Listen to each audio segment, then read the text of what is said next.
Hey guys, welcome to the vlog. Today we're going to be talking about my broken back. Talking about this thing right here. Yeah, we're going to be talking about the thing that broke my back. This car right here. So guys, this is the Camaro that I crashed a year ago. Oh my God, a year and a half ago. I crashed this car a year and a half ago and I broke my back. And I got it back a year later. It took a year to fix it. Why are you still driving this? I don't know. It is very windy and cold, so I think we should tell the story in the car. But I wanted to show you real quick that it was the Camaro 01 Exorcist Hennessy. I don't know, it's fucking cold out here. I need to stop cussing. It's a Hennessy Exorcist. Yeah. And you're still driving this demon of a machine. Yeah, so it has 1,000 horsepower in it, and I used to have it with 650 horsepower, and I was like, oh, I'll put 1,000 horsepower in it. And then, like, a month after I got it back from Hennessy, I crashed it and broke my back. But we'll go inside and we'll tell the story. Okay. Because it's so cold. But yeah, they gave me the car back, and it's all fixed. Ooh. Yeah. Hell yeah. And then I haven't been in the Camaro in ages. It has this thing on it. I don't know what that means. But yeah. It means you're number 18. 18 person's died. Okay, guys. So let's go over this. Juneteenth. It was June 19th, 2024. We were filming the Fast and Furious. There's so many planes outside. Oh my gosh. Don't. Why? Why do planes exist? What do you mean? It's great. Damn you, Wright brothers. Okay, June 19th, 2024, we were filming the Fast and Furious parody in Alabama. It was like at a drag strip in Alabama.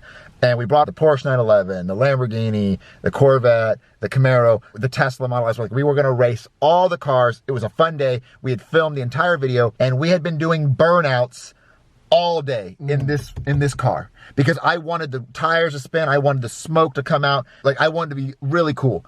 Well, we couldn't get the launch right. There's a launch control system, and that you're supposed to spin the tires and then it's supposed to shoot. It's like a launch control thing. I don't really know.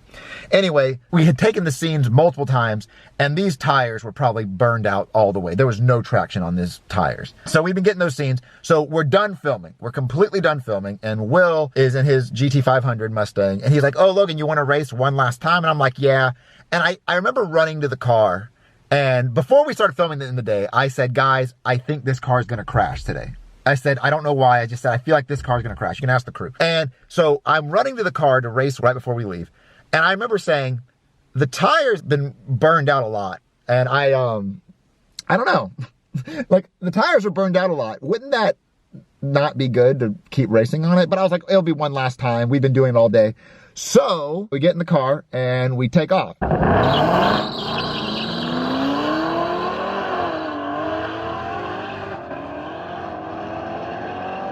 And we're speeding. We hit 120. I don't know. We were going fast. Anyway, at the end of the drag strip, there's a really rough turn. And if you don't go around the turn, there's a cliff.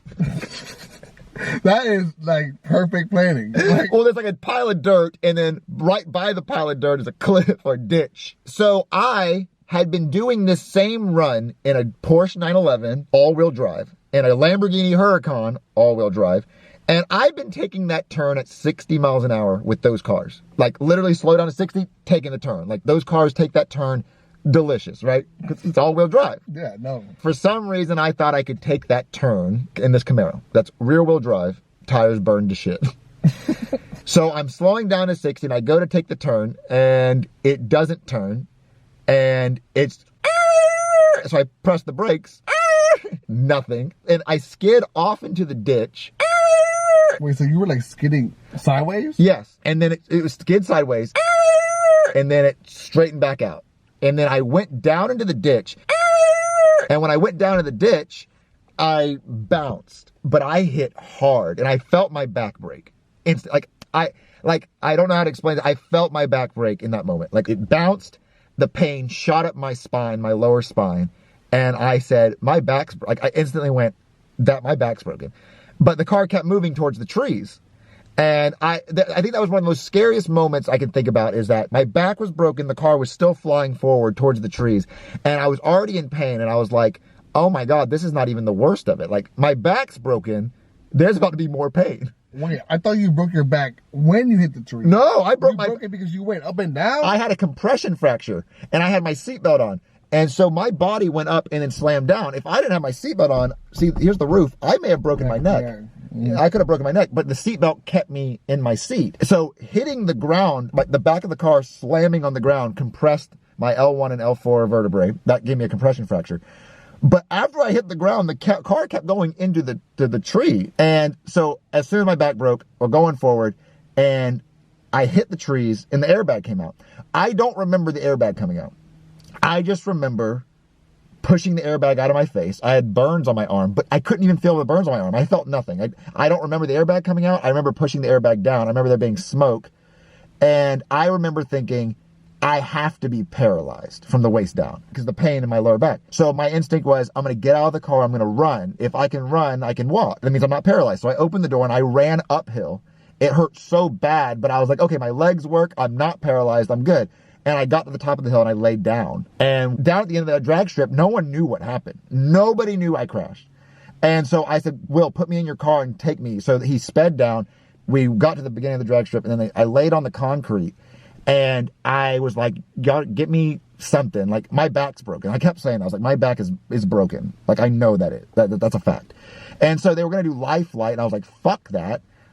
Get me an ambulance, because I'm an hour and a half away from civilization. I'm in bumfuck Alabama. And so they get me an ambulance and they give me fentanyl. I'll never forget that. The paramedic gave me fentanyl, and I said, fentanyl? He's like, oh, don't worry. It's not like the stuff on the street. It's controlled. I'm like, okay. But I remember thinking, like, that's crazy. But I felt so warm, and like I felt like I was being hugged by God. I see why people die from it. And so I was laughing the whole ambulance ride. I was talking to the paramedic. He said he's a 911 operator on the weekends and a paramedic on the weekdays. And I said, I have to ask. I said, if I got my arm cut off, how do you guys calm me down? Like, whenever y'all show up to a car accident and someone's arm's like gone, how do you guys make them not feel anything? And he said he gives them ketamine. And I'm like, I'm so confused. Like, it just takes away all the pain. Like, because I know people who have abused that. Like, people in the past that I've been with that at festivals, they abuse that shit. And I sit there and go, these people are taking medicines that stop you from feeling pain with a cut off arm. Their arm. Yeah, so that shit, in my opinion, is crazy. So anyway, I go to the hospital and they take care of me and they do an x-ray. And they say I had a compression fracture in my L1 and my L4 vertebrae. And they put me in a back brace and they sent me home. Well, they offered to do a cytoplasm surgery and I said, I'm not doing a back surgery, because I learned from my stepdad and family members that if you get one back surgery, you have to get another one.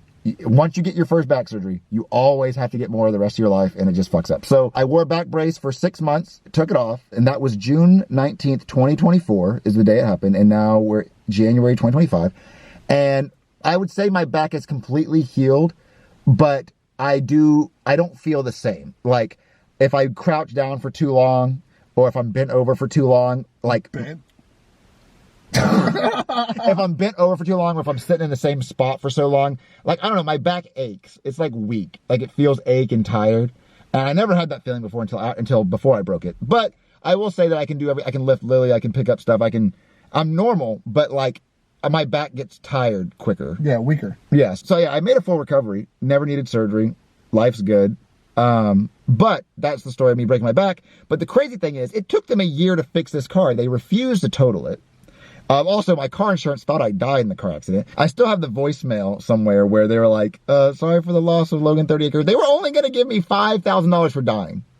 $5,000. Like, that was what, to cover funeral costs. I was like, oh, if I died, it's just a phone call. That's sad. But I do have nightmares all the time, wondering, like, imagine if I would have been paralyzed from like the waist down or the neck down, and I was like laying in a hospital, and like I wouldn't be able to run around with Lily or like spend time with Lily. Like I do think of those things, thinking that's so, like, how bad it could have been. You couldn't do nothing. Yeah, could never do anything. Like, imagine Lily like, all right, Dad, I'm going to prom, and like just I'm laying in bed paralyzed from neck down.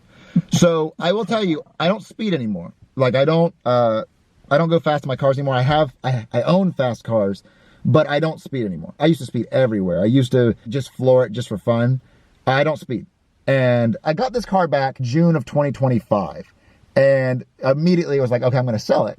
And I haven't sold it. I still drive it, but I don't speed in it. The Camaro is still my favorite car I've ever owned, but I do not speed in it. I don't speed in any cars. Like, even when me and Tito drove to the Jacksonville game in the BMW SUV. Like in a 70, I'll go 75. But like if I start getting fast, I feel like the car is going to go out of control. And every time I'm driving on the interstate and I see a ditch, I'm like, oh, if you get on that ditch, it'll break your back. Like one of the things I always thought about when you're driving over a bridge is like, what if the bridge collapsed? Oh, you hit the water and then you get out. No, I think the impact of the car hitting down would break your back. And then you drown. Oh my gosh, and then you can't get out. I've never thought of that. Like as a kid growing up, like, oh, if the bridge would have fallen, we'd fall in the water and we get out. And we're still good. No, just the fall. 'Cause like, I'm talking like a 4-foot ditch broke my back. I mean, going 60 miles an hour, but I don't speed anymore. And I also, like, my little sister just turned 16 and I got her a car. Okay, so we bought Haleigh a car for her 16th birthday. Isn't it so pretty? It's got a bow. Isn't it so pretty? Yeah. Okay, so when she comes out, I'm gonna record her when she walks out. Oh my God, it says cheeseburger. It says happy birthday. Oh, it's so cold. Are you happy? Yeah. I think I would like you. I think it deserves I do. Lily wants to touch the cheeseburger. You're gonna have to put her down. Why'd you put a cheeseburger on the sign? I asked. And I was wondering what kind of car she was going to want. I was like, oh, is she going to want like a sports car or something fast? No, she wanted an SUV. And I just sit there and go, I remember being 16. Well, actually, I didn't get my license until I was 18. I remember being 18 and I was speeding everywhere. Like you feel like you're invincible. Like at 18, you feel invincible. Even at 21, you just feel like you can't die. But as you get older, I feel like you start realizing, oh wait, I could die. Right? Like oh wait, that hurt. Like that hurts. And That hurt. I remember laying in the hospital with my back broken, saying, I'm not supposed to be here. But I did film the next day. Don't play. Oh no, I know. I finished that video the next day. You're a machine. So I filmed the next day, and I never took a day off. We kept filming. I kept filming with my broken back. So before you think about that, like, hold on. The Terminator. Well, the job's got to get done. That's correct. The job's got to get done. So I got that done. And I remember after I got in filming the first one, I was like, I think we're definitely going to do a sequel one day. If we ever do a sequel, I will never go down a drag strip in a car again. Ever. It's not worth it. That 10 seconds of fun of speeding and something could go wrong and you die? No, I'm good. It's just not worth it. It's not fucking worth it. At the end of the day, that BMW SUV that I drive, that's pretty nasty. That's pretty comfy. It's real nice. That was fucking nice. Real That was nice. No, seriously. Anyway, guys, that is the story of me breaking my back. I have the car back. I don't think I'm going to sell it. I think I'm going to keep driving it. But I don't understand why. I don't speed in it. It's called The Exorcist. The Exorcist. Do you know what that is? It's going to kill you. Yeah. So anyway, guys, Oh my. what is your favorite car? What is your dream car? And what do you want to see us vlog about next? But yeah, this is the car that I broke my back in. I remember when I got it back, it still smelled like the day I crashed it. Like it smelled like dirt. But yeah, guys, we'll see you in the next vlog. Also, Tito wrecked his car. I didn't wreck it. What happened? Someone hit me.